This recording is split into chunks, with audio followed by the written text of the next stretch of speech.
पिछले अध्याय में हमने जाना कि परमात्मा कौन है, तीनों लोग कौन से हैं तथा हम इस दुनिया में क्यों आए। और इस अध्याय में हम जानेंगे कि परमात्मा के कर्तव्य कौन से हैं। परमात्मा एक सतखंड तथा सत धर्म की स्थापना के उद्देश्य से इस सृष्टि रूपी रंगमंच पर अवतरित होते हैं। श्रीमद् भागवत गीता में भी लिखा है, यदा यदा हि धर्मस्य ग्लानिर्भवति भारतः अभ्युत्थानं धर्मस्य तदात्मनं सृजाम्यहम् परित्राणाय साधूनां विनाशाय च दुष्कृतां धर्म संस्थापनार्थाय संभवामि युगे युगे।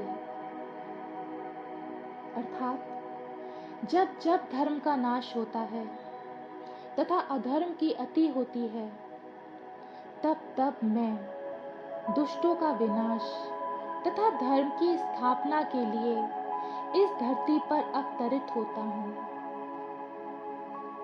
हमने जाना कि जन्म तथा अवतरण में अंतर होता है। जन्म में एक आत्मा पहले शरीर धारण करती है और उसके बाद इस दुनिया में गर्भ के द्वारा जन्म लेती है, जबकि अवतरण एक शरीर में होता है जो पहले से ही इस संसार में जन्म ले चुका होता है। तात्पर्य यह है कि जिस शरीर में परमात्मा अवतरित होते हैं, उस शरीर में दो आत्माएं निवास करती हैं, एक स्वयं उस शरीर की आत्मा और दूसरी परम आत्मा।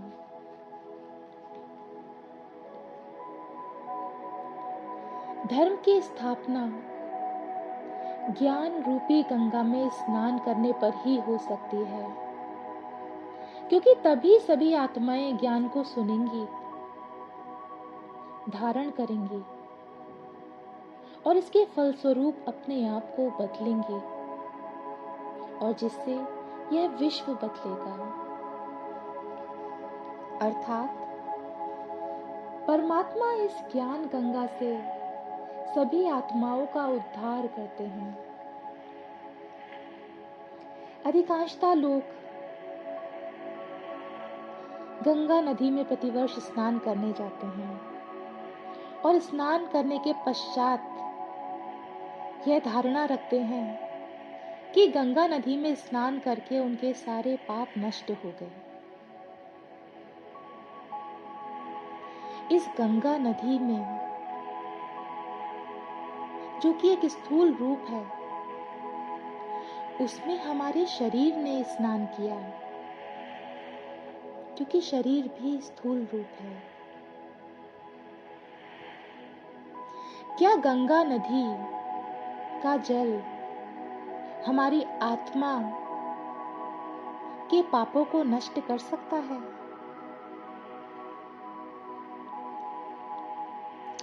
आत्मा के पापों को नष्ट सिर्फ अध्यात्म के द्वारा ही किया जा सकता है। अपने अंदर की बुराइयों को खत्म कर, विकारों को खत्म कर, शुद्ध विचारों को अपने अंदर धारण कर, सबके लिए अच्छी भावना रख ही कर सकते हैं।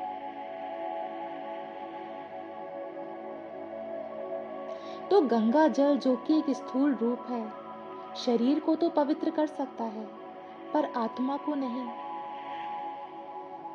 मृत्यु के बाद यह शरीर तो इस दुनिया में ही रह जाता है और मिट्टी बन जाता है, पर यह शरीर छोड़कर जो शक्ति निकलती है, चैतन्य शक्ति, आत्मा,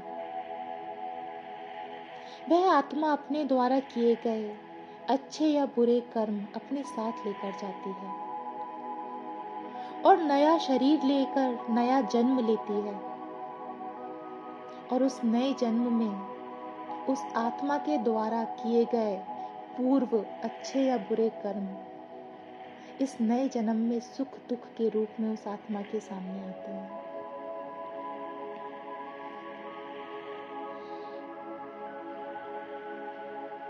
तो गंगा नदी में स्नान करके आत्मा को पवित्र नहीं बनाया जा सकता। आत्मा को पवित्र तो सिर्फ ज्ञान रूपी गंगा में स्नान करके ही बनाया जा सकता है। अतः परमात्मा को ज्ञान सुनाने के लिए एक मनुष्य के शरीर में अवतरित होना पड़ता है, ताकि सभी मनुष्यों की आत्माएं यह ज्ञान समझ सकें।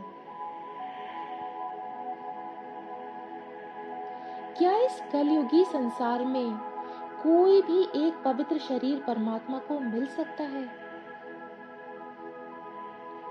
नहीं। यह संसार जहां हर व्यक्ति पतित है, तो परमात्मा को भी एक पतित साधारण शरीर में ही अवतरण लेना पड़ता है, तथा वह उस शरीर के मुख द्वारा सहज ज्ञान तथा राजयोग सिखाते हैं, जिससे सर्व आत्माओं के साथ साथ उस शरीर की स्वयं खुद की आत्मा भी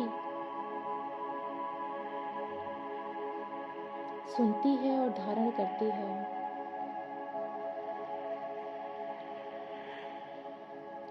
कुछ लोग कहते हैं कि कलयुग आने में अभी लाखों वर्ष शेष हैं, पर क्या ऐसा है? क्या इस समय इस विश्व में कोई भी एक ऐसा स्थान है जहां दुख ना हो, अधर्म ना हो, जहां व्यक्ति सुरक्षित महसूस करता हो? नहीं। प्राकृतिक आपदाओं को भी भय की दृष्टि से देखा जा रहा है। कहीं सुनामी, कहीं बाढ़, कहीं सूखा, कहीं जंगलों में आग लग रही है। पारिवारिक रिश्तों में भी स्वार्थ बढ़ता जा रहा है। हर रिश्ते में आज स्वार्थ है, और विकारों के कारण जीवन पशुओं की भांति बनता जा रहा है। हर तरफ दुख, अशांति, निराशा, डर, रोग, अवसाद, चिंताएं, असंतोष, जलन, क्रोध, मोह, अहंकार, काम, लोभ, सब कुछ चरम सीमा पर है।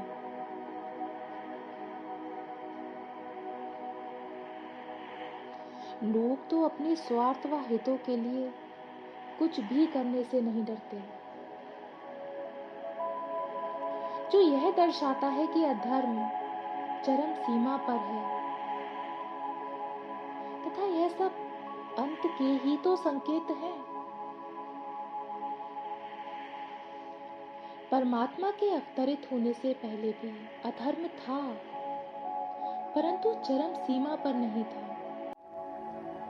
समय समय पर अनेक महान आत्माओं, दिव्य आत्माओं तथा धर्म पिताओं को धर्म का प्रचार करने के लिए इस सृष्टि पर परमात्मा ने भेजा, और इसके फलस्वरूप दुनिया में बहुत लोग धर्म के मार्ग पर चलने लगे। कुछ श्रद्धा से चलते थे, तो कुछ भय के कारण चलते थे, तथा उन्होंने इस सृष्टि को पूर्णतः पतन से बचाकर रखा। परंतु अब अधर्म की अति होने के कारण परमात्मा को स्वयं अवतरित होना पड़ता है। संपूर्ण सृष्टि में एक सत्य खंड और सत्य धर्म की स्थापना कोई भी धर्म पिता तथा महात्मा नहीं कर सकते।